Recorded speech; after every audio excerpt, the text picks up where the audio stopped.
CTV News with Carlyle Fiset.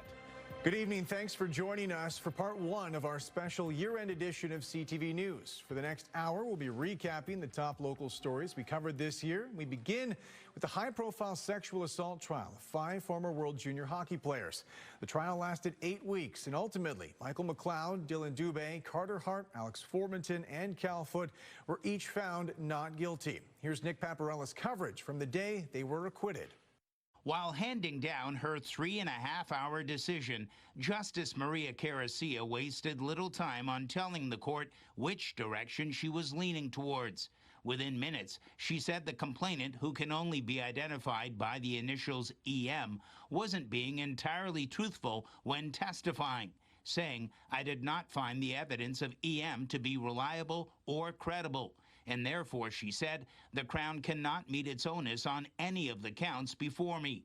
The main issue in this lengthy trial was whether or not there was consent between the 5 former Canadian World Junior hockey players who were in London attending a gala and the lone female complainant.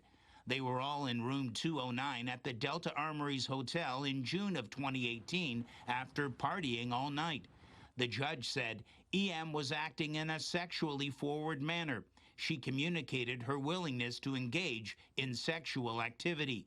And when it came to the Crown's claim that the female was too drunk to consent, Justice Caracia said when she reviewed the videos from the bar where they had been drinking and the hotel, EM does not show any signs of impairment, walking and dancing without difficulty. She went on, "In my view, the complainant exaggerated her intoxication."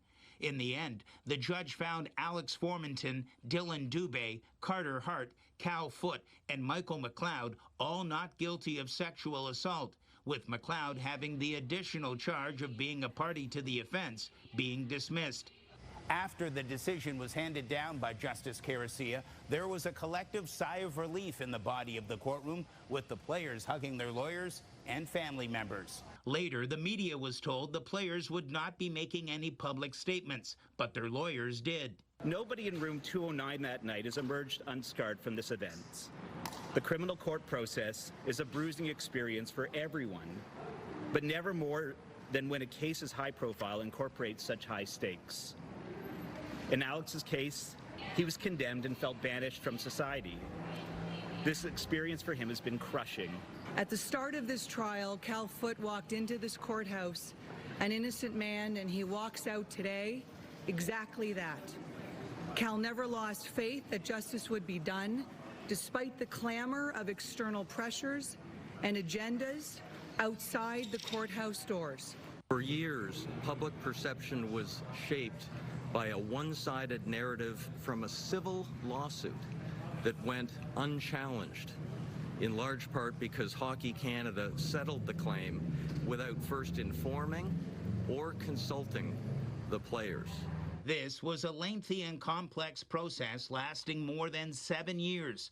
London police would originally close the case before reopening it after the female complainant settled a civil lawsuit with Hockey Canada in 2022. Nick is with me on the desk now, and in the aftermath, Nick, advocacy groups have called for changes in Canada's legal and sports systems and how they deal with sexual assault allegations. Yes, ANOVA and the London Abused Women's Centre called for urgent national reforms. In a joint statement, the two leaders outlined key demands, including transparency from Hockey Canada to release the investigation report. There were a number of statements that were made in the judgment that we felt we needed to respond to as advocates for survivors of sexual violence.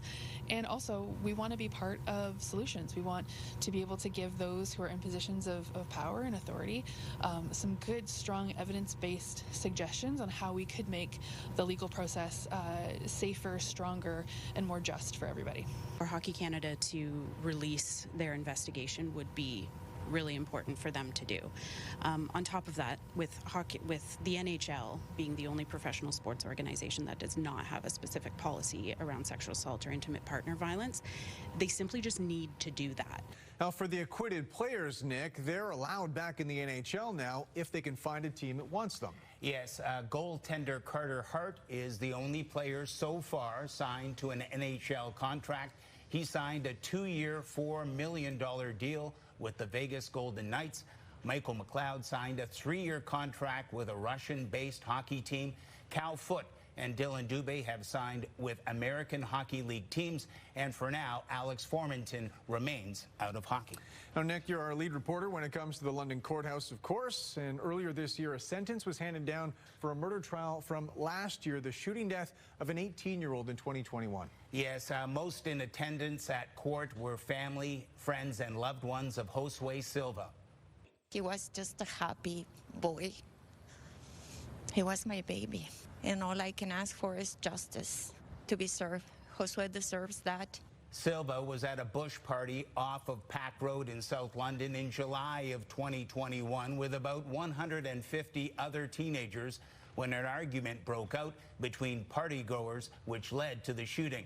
Following a trial last year, 23-year-old Carlos Gira was found guilty of second-degree murder. He was sentenced in March to life with no chance of parole for 16 years. Nick Paparella, thank you very much. To a major economic loss in our region, in October, General Motors announced the end of production for its Bright Drop delivery van at the Cami assembly plant in Ingersoll. Brian Bicknell has more on the factors behind that decision and the reaction. Dark clouds hang over the Bright Drop Cami assembly plant, marking a sad day for the town of Ingersoll. I never thought for a minute it would ever come to the point where they're almost shutting down, right? Well, we've had multiple shutdowns here before, but, you know, if this is going to be a permanent closure, that's a different story. General Motors has announced it's ending production of its Bright Drop electric delivery van at Cami. Ingersoll Mayor Brian Petrie getting word from GM directly Tuesday morning. Devastated and overwhelmed, and I think that'll be shared throughout the community. This is something that, this is a worst case scenario. Having the production ceased of the Bright Drop is, yeah, it's not a good day in town here at all. GM says the decision stems from weak demand for the product, and production will not be moved elsewhere.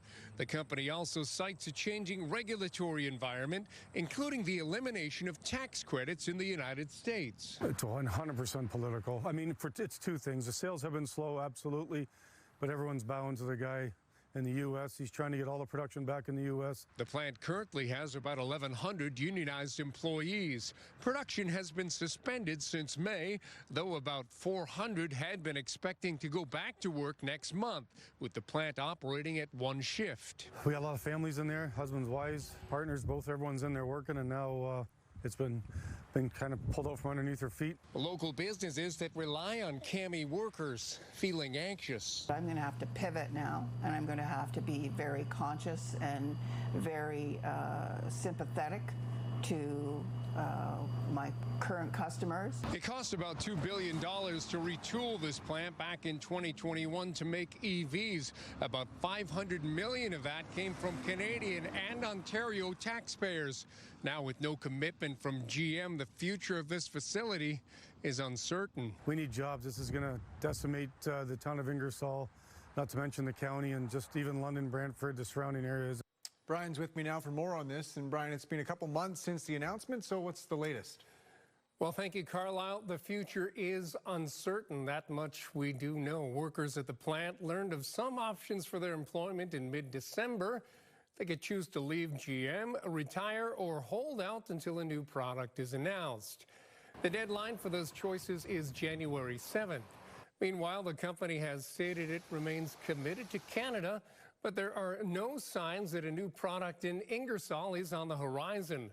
They're calling on employees to work with them and give them time to determine the path forward with the cooperation of the provincial and federal governments. We're hearing right now from GM, they're still being a little tight-lipped. They're saying they want to do something, and if they don't want to do something, then you know, we're going to fill that plant one way or another. And we've been working with the federal government on building military vehicles there as well. So there's a couple options on the table. Now, elsewhere, Brian, a celebratory response after a major investment was announced for the developing electric vehicle sector. That's right, Carlyle. Norwegian company Vianode broke ground on a $3.2 billion facility in St. Thomas in November to produce sustainable battery materials. I truly believe in the EV sector. That's the way we're going to be going. That's the way the world's going. And we're going to make sure that we're leaders around the world when it comes to battery manufacturing, electric vehicles. The investment will create 300 jobs in its initial phase, with 1,000 jobs at full capacity. And the announcement comes on the heels of Volkswagen's groundbreaking of its $7 billion PowerCo Gigafactory, producing batteries for EVs. First announced in March of 2023, the facility is set to create up to 3,000 direct jobs while protecting Ontario's auto manufacturing supply chain amidst the trade war. Generations in the future can stay here, have a job that pays well enough to buy a home in St. Thomas, and to become part of a really vibrant community. This is the world's largest automaker. They don't do a plan for just this year while Donald Trump's got tariffs. They're doing a plan looking forward. And that's been the big story hanging over everything this year, Brian. Tariffs in the U.S. trade war. And also in October, Stellantis announced plans to move Jeep Compass production from Brampton to Illinois. And Carlyle, we are now starting to see the effects of tariffs. Whether you're an employer or even a consumer, they're beginning to impact many of our aspects of our lives, whether we like it or not. All right, Brian Bicknell, thanks very much. Now, if we take a look back at the tariff timeline, it officially began February 4th with an executive order imposing 25% tariffs on imports from Canada that are not compliant with our current free trade agreement, signed during Trump's first administration. They've treated us very unfairly. We have big deficits, and it's something we're doing, and we'll possibly very substantially increase it or not. We'll see how it is. Days later, though, Trump agreed to a 30-day pause, meaning they didn't go into actual effect until March 4th. Tariffs will make it impossible for them to sell cars into the United States. The tariffs will make it impossible for them to sell lumber or anything else into the United States. And remember, Justin Trudeau was still prime minister at this point, although he had announced his intentions to step down. Even though you're a very smart guy, this is a very dumb thing to do.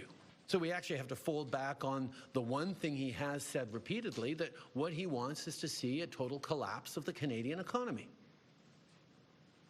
because that'll make it easier to annex us. Trump soon granted a 1-month tariff exemption for American automakers, later postponing his 25% tariff.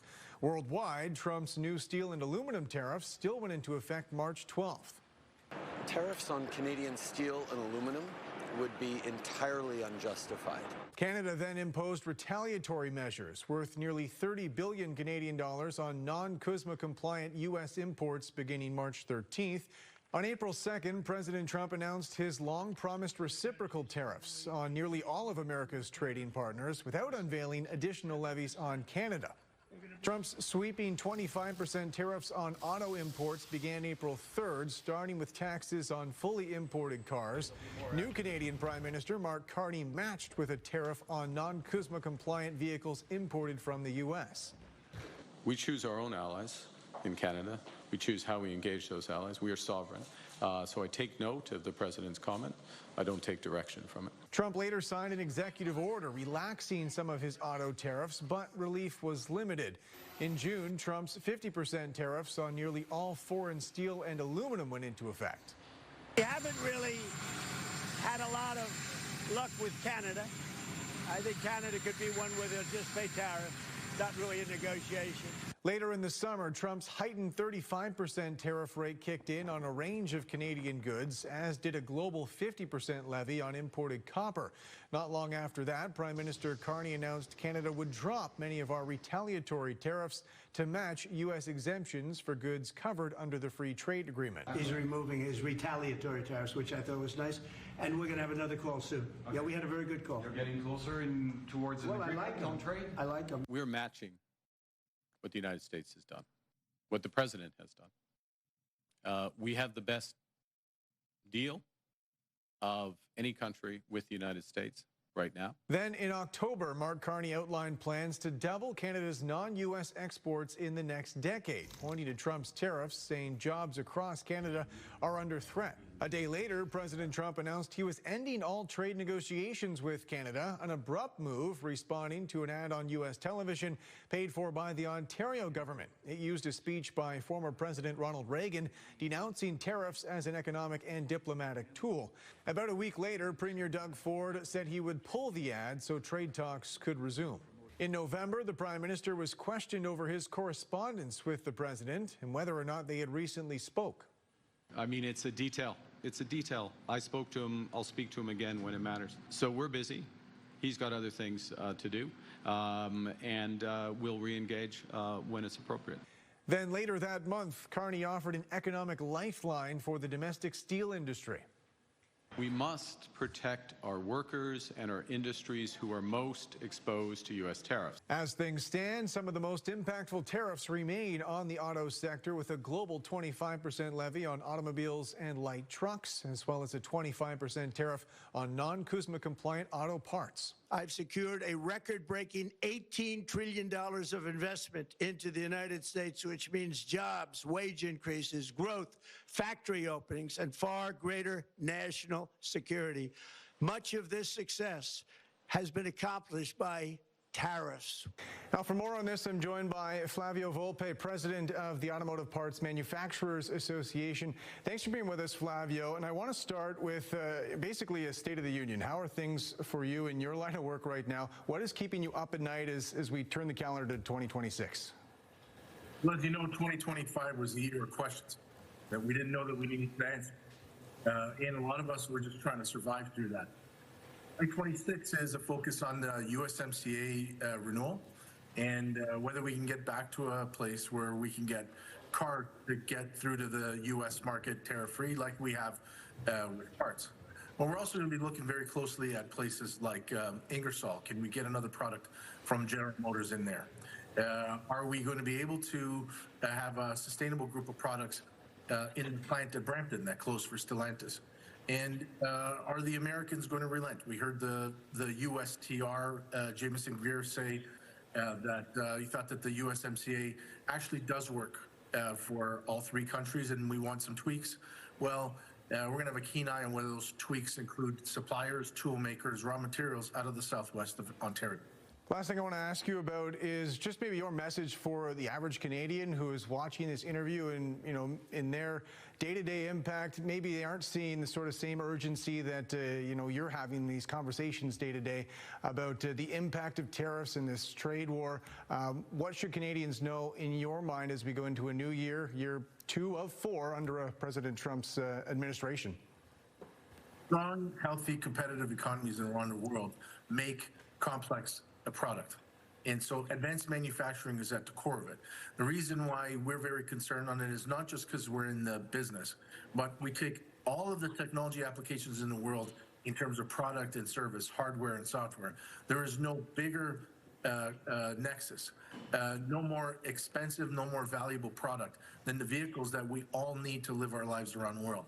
If we're in the vehicle business, if we're making cars and parts and systems and raw materials here, we're in the big leagues. If we're not, and we're just a commodity natural resource economy, then we'll follow the rise and fall of other people and other nations' demand cycles. That's not good. That's going backwards, and we'll continue to fight for the hardest ones. Flavio Volpe, thanks very much for making time for us tonight. Still ahead on our CTV London Year in Review, the dog testing controversy at St. Joe's. The Premier got involved personally, which eventually led to the program shutting down, and new provincial legislation.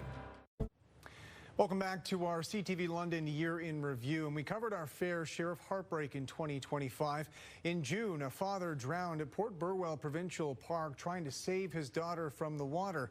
Here's Brent Lale's report after they recovered the father's body. After searching the waters off the shore at Port Burwell Provincial Park for nearly 24 hours, OPP have recovered the body of a missing swimmer. Randy Levine, a 35-year-old Woodstock native and Toyota employee, lost his life while saving his daughter when the pair got swept out too far in the water Sunday. We had a daughter and father go into distress while they're swimming in the waters of Lake Erie here in Port Burwell. Two Good Samaritans came to the rescue of the young teenage daughter. Unfortunately, the father did not resurface. OPP, the Canadian Coast Guard, and Ontario Parks searched the beach hours after Samaritans risked their lives attempting to pull Levine and his daughter to shore. Those at the beach at the time said the water was choppy. The waves were really big when we got here today, earlier this morning, about a good solid 1.5 meters. The beach was in a panic. Everybody was looking for them because they couldn't, obviously there's a lot of shock and they couldn't contact family members that were still not at the beach or at home. So it was a really scary situation. And Brent joins me on the desk now. Brent, tragedy on the water, tragedy on the roads this year as well. Yeah, far too many young people taken way too soon. And unfortunately, I was at the scene of many of them. Gavin DeClark was just 17 years old when his life was taken in a two-vehicle crash on Medway Road in late September. Gavin was driving an SUV traveling east when the vehicle crossed into the path of an oncoming feed truck. He died at the scene. The truck driver suffered minor injuries. Gavin was from Thorndale and attended Medway High School. A candlelight vigil at the school's football field allowed family and friends to gather to honor Gavin's life. I'll love you forever. I'll like you for always.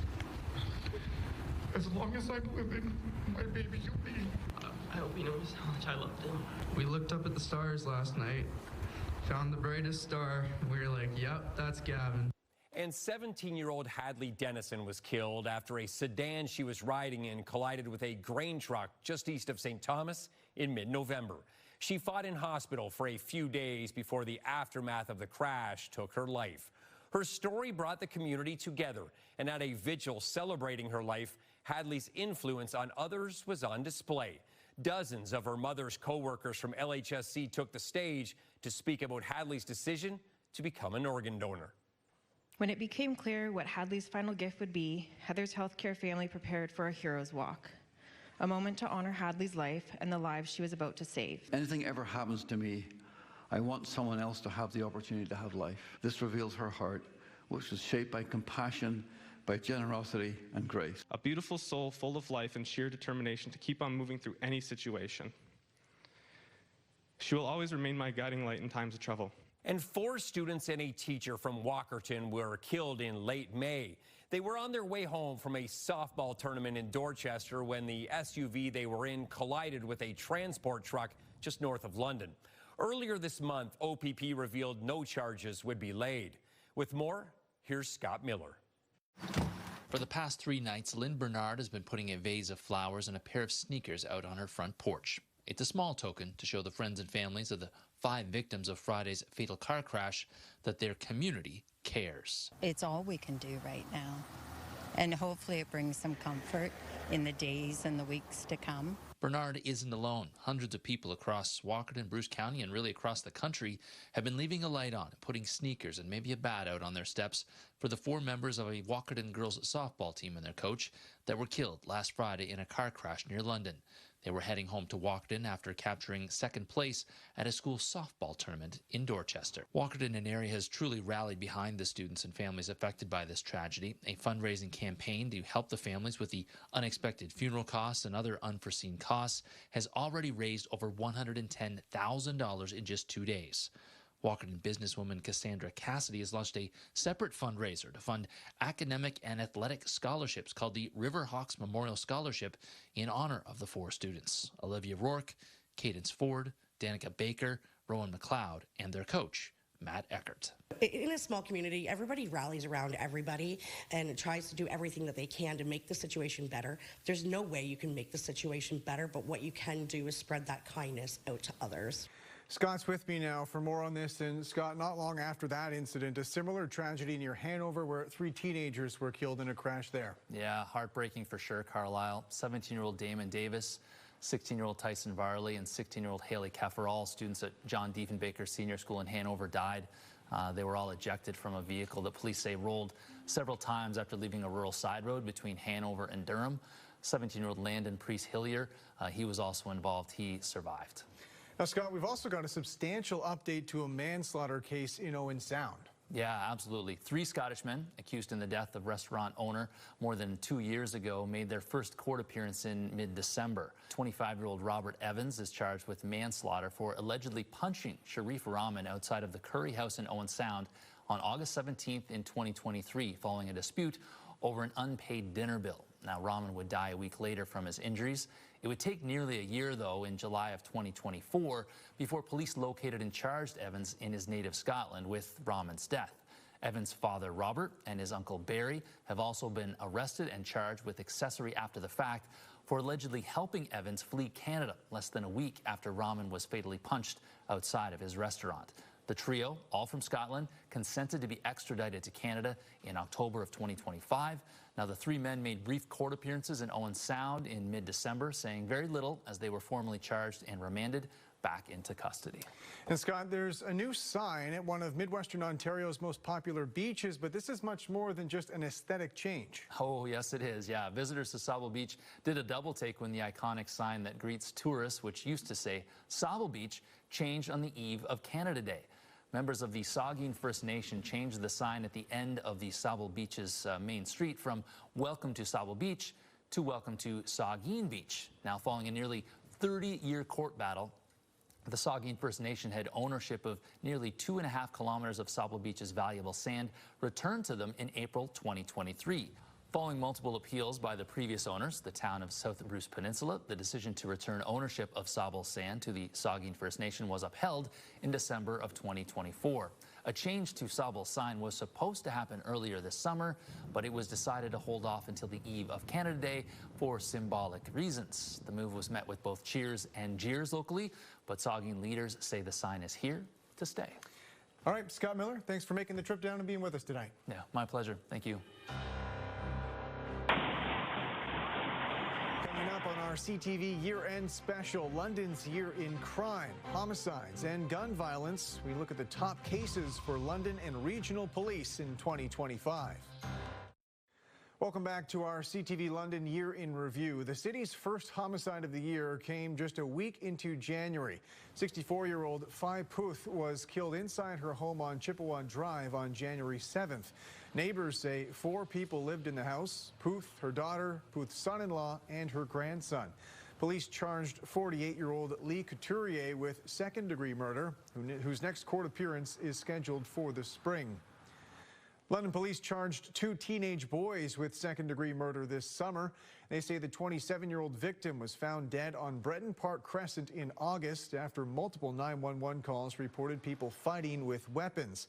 The suspects are 15 and 17 years old. They can't be named under the Youth Criminal Justice Act. One man was stabbed to death in downtown London in August as well. London police say 2 men were fighting. One of them died. A 30-year-old man, Camus Toto, has been charged with second-degree murder in that case. Outside London, 35-year-old Travis Hopkins was fatally stabbed in a parking lot in Durham back in January. 36-year-old Scott Timbers has been charged with second-degree murder. A Norfolk woman was charged with second-degree murder, accused of killing her mother in Simcoe back in April. In June, 27-year-old Andy Moniz was killed in Strathroy. Police there say 27-year-old Joel Peralta Del Val is charged with first-degree murder in his death. In St. Thomas, a 34-year-old man was charged with manslaughter, accused of pushing 2 people down a flight of stairs in August, one of whom died. 65-year-old Hien Nguyen died of his injuries a month later. In October, police were called to a home in Simcoe where they found the body of 71-year-old Barbara Morgan. 11 days later, police found the remains of 49-year-old Robert Sykes in a wooded area near Caledonia. They later charged 45-year-old Justin Morgan with 2 counts of first-degree murder. And in early December, a woman was killed in Port Franks. Provincial police have charged a man with second-degree murder in that case. Neighbors told CTV News the suspect is the victim's son. Back in London, shootings are up this year. As of this recording, police had reported 29. That's up from 14 in 2024. We need bail reform. We need bail reform now. We need to review the Youth Criminal Justice Act, and we need harsher sentences for those convicted of serious violent crimes and repeat offenders. Back in September, London's police chief raised concerns over the number of guns used in local crimes coming from the U.S. His contract was also extended that month, which would carry him to the end of 2031. The chief has said his priorities for the next few years are addressing facility issues and what he calls an aging police headquarters. London Mayor Josh Morgan has also supported one of the chief's initiatives trying to get a centralized emergency services training center built in South London. Still ahead on this CTV London Year in Review, housing Londoners who have nowhere else to go, the steps taken this year to improve conditions, and the challenges frontline agencies face. Welcome back to our 2025 CTV London Year in Review. We shift our focus to City Hall, where an annual survey found almost a quarter of local respondents are unhappy with their quality of life. 500 Londoners were surveyed, with 24% describing their quality of life as poor or very poor. The main issues cited were homelessness, as well as worsening traffic and road conditions. For more insight on this homelessness in the city, we're joined by our City Hall reporter, Daryl Newcomb. Obviously, you've been covering this not just this year. It's been ongoing for several years now, these issues. In 2025, what has the city been doing to address these issues? Well, Carlyle, we've spent millions and millions of dollars as a city each year on the crisis, but the number of unhoused Londoners is still growing at 5% a year. By the middle of 2025, the list of people identifying themselves as homeless topped 2,000. In the midst of that crisis, City Hall has attempted some new strategies, including a micro-shelter community taking shape south of the 401. The project will see 60 modular units installed on Cheese Factory Road. Services like washrooms, a kitchen, and a laundry will be located in centralized trailers as well. Security and other staff will support residents at the site, but the speed at which this project came together means there's still a lot of unanswered questions. A number of frontline agencies, community experts, outside experts, other municipalities that have shared their thoughts and obstacles that we need to overcome, including how we design the space, how we create space for all sorts of people. Council has approved spending up to $7 million to construct and operate the micro-shelter community until April 2027. And you'll recall back in January, frigid temperatures triggered a cold weather alert that caught City Hall flat-footed.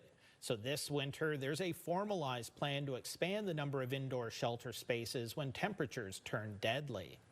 The new tiered response would open 20 additional beds, 5 per shelter, all winter. A second tier maintains the 70 overnight beds at Arcade's Cronin Warner location until spring 2027. And when temperatures drop to -15 or -20 with wind chill, 50 drop-in warming spaces open inside shelters, and a temporary pop-up warming center for 60 people opens at the Boyle Community Center. Now, Daryl, I think it's fair to say over the last decade plus, there have been certain neighborhoods in London that are more associated with a lot of these issues, but that seems to be shifting, especially in recent years, spreading to neighborhoods maybe who haven't seen as much of this in the past. Most definitely. And, you know, it's not just City Hall hearing about it, it's city councillors hearing about it. And that all but assures this will be a major election issue come 2026. What I hear most from Londoners, the issues that'll make a big difference in how they vote next year: traffic, public safety, and of course the financial impact of property tax increases over the last few years. In 2026, Londoners will see their tax rate rise 3.4%. Adding water and sewer increases, the average London home will pay $160 more next year. It follows property tax increases of 7.3% and 8.7% in the previous 2 years. During budget deliberations, Council paid off the health unit's $2.4 million debt, extended free parking in the core area to 2 hours, and made a last-minute top-up to the rent bank. But it's another increase that incumbent councillors might hear the most about on the campaign trail. Next November, city councillors will see their pay rise 35%, setting base pay at $94,000 a year. And although encouraged, they still can't be required to work full-time hours. And Daryl, you covered a human rights investigation within City Hall's Housing Stability Services. Yeah, that investigation found a former employee was subjected to, quote, disrespectful and unprofessional behavior. And then after speaking out on CTV News, her severance was slashed by City Hall. Former City of London employee Kate Green says telling her story of harassment while working in the Housing Stability Services Department triggered a quick response from Civic Administration. Notification that her severance payments would be slashed to her minimum entitlement under the Employment Standards Act. After the CTV interview aired, the next day the city reached out to my lawyer and said that I had breached their respectful workplace policy and code of ethics. Last week, Green spoke out about a human rights investigation that determined she had experienced workplace harassment from the Director of Housing Stability Services, Craig Cooper. A summary provided to her on June 25th concluded she experienced disrespectful, harassing, and discriminatory conduct, and that a pattern of micromanagement negatively impacted your team's efficiency and morale. 3 other allegations were not substantiated. A couple of months later in September, she was fired without cause from her job as a manager overseeing contracts that direct government funding to frontline homelessness agencies. She refused the city's offer of $5,000 in general damages because it required signing a non-disparagement agreement, but eventually was provided a period of salary continuance in lieu of notice regarding her termination. Green's lawyer, Susan Toth, writes in a statement, quote, "They are now trying to punish Kate for blowing the whistle by threatening her and cutting off her salary continuance and benefits." Meanwhile, we're also learning a bit more about what's taken place inside the Housing Stability Services Department via an email that was sent to city staff earlier this week and independently obtained by CTV News. Addressing the HSS team on Monday, Deputy City Manager Kevin Dickens wrote, quote, "I wanted to let you know that Craig Cooper will be returning to his role of Director Housing Stability Services this week, as he officially steps back into the role with so many important projects and system transitions on the go." The summary of the human rights investigation sent to Green back in June states, quote, "Interim measures assigning the respondent to a role outside HSS will remain in place until workplace restoration efforts are complete." Civic Administration again declined to be interviewed, instead sending a statement from City Manager Sandra Daters-Beer that explains these types of matters are taken very seriously and leadership follows council-approved policies. Also, quote, "When investigations result in findings, staff are advised and corrective or restorative measures are implemented. Confidentiality of personal information is maintained for all employees, including complainants and respondents in internal investigations, and is required under privacy laws that apply to the city." However, Toth's statement blasts the city's use of confidentiality regarding her client's story. Quote, "The city is weaponizing confidentiality. The purpose of confidentiality is to be a shield and not a sword for retribution." As for Green, the city's decision to slash her severance wasn't the only response she's received, proving to her that this is an important matter of public interest. I was honestly blown away. I've heard from so many women and men sharing their support, their own personal stories, not just with the city, but with other employers. The full statement from the city manager can be found on our website. Daryl Newcomb, CTV News.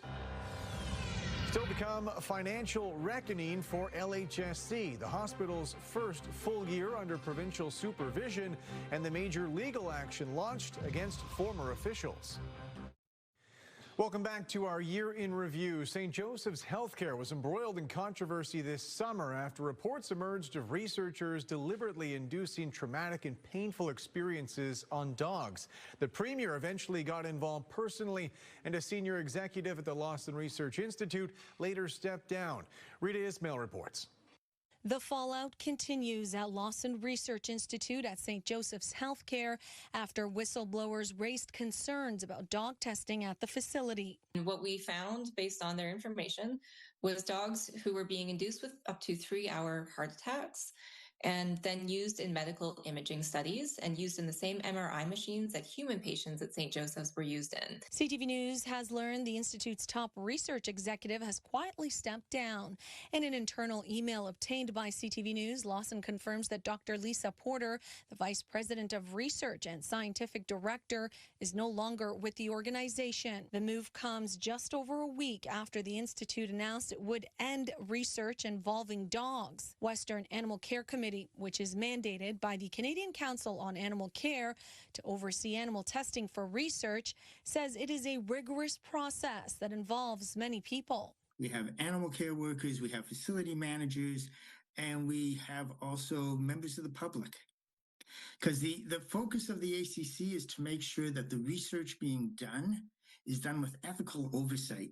It is that ethical oversight that has been questioned in the past 2 weeks, despite the hospital maintaining it was done with care. In a statement, Roy Butler, CEO of St. Joseph's Healthcare, says as part of the studies, dogs were included in an enrichment program created by registered veterinary technologists to ensure they were socialized with each other and humans daily. While testing has stopped, Lawson says dogs remain in its care at St. Joseph's Healthcare. The hospital says oversight from the CCAC and the Western Animal Care Committee remains in place to ensure all protocols are ethical and transparent. We have so many checks and balances in place to push back against that. And it's arm's length. And it's also external, federal and provincial. There's lots of layers here. It's a complicated issue that really, even though it's emotional, we do need to sit back and consider it a little more slowly, and the details are important. In response to questions about the continued use of animals in research, St. Joe's pointed to a national guideline saying there's currently no complete alternative to animal models in drug development. In a new step, the hospital says an independent third party will review all animal research practices at Lawson, with plans to share those findings publicly. Do they have enough staff, to take care of these animals? Are the facilities in good repair and all that? These are the kind of things. When an event like this one that happened occurred, what we do as well, we ask, right now we're doing it, we've been asking lots of documentations from the university, from St. Joseph Hospital in that case.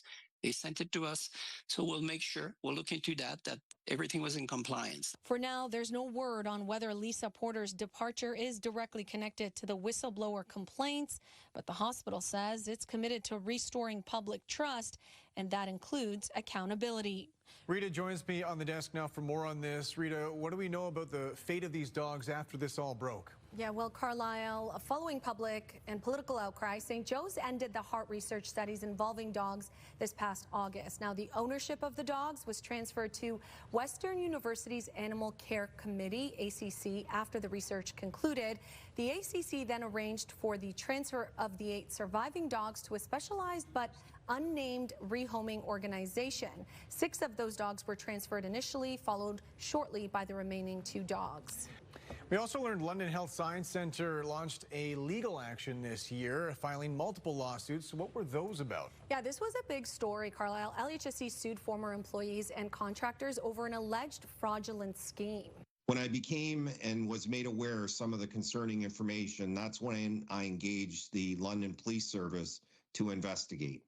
At the same time, we opened an internal forensic audit conducted by a third party. Now, the ongoing investigation is looking into past procurement practices that allegedly defrauded the hospital of tens of millions of dollars over more than a decade. LHSC says it has taken several measures to ensure this doesn't happen again, including auditing and oversight, process improvements, vendor compliance program, leadership and governance renewal, and of course, whistleblower protection. On the education side of things, officials with the Thames Valley District School Board are projecting a ballooning budget, a $32 million deficit for the current school year. Yeah, that's right. So a deficit nearly double the initial estimate. In April, the Ontario government appointed a supervisor to oversee TVDSB due to concerns about financial mismanagement. Now, this action was taken in response to an audit that revealed financial irregularities and the multi-million-dollar deficit. And in late November, the Supporting Children and Students Act, also known as Bill 33, was passed here in Ontario. The bill grants the Education Minister more power to oversee school boards. All right, Rita Ismail, thanks very much. When we come back, the political battle over new police headquarters in Sarnia. Strong mayor powers invoked to keep officers in their current facility. Welcome back to our year in review. Sean Irvin with me now as we shift our focus to other communities around our region. Sean, we start in Sarnia. Yeah, and lots of interest in Sarnia this year, for sure, Carlyle, as we begin the year with a couple of highlights from there. Now, in late November, Sarnia Police Headquarters funding was reduced by City Council. Police leadership initially looking for $92 million for a new headquarters. But by the end of the year, Council agreed to far less than that. $5 million to be borrowed at, I believe it's 4.59%.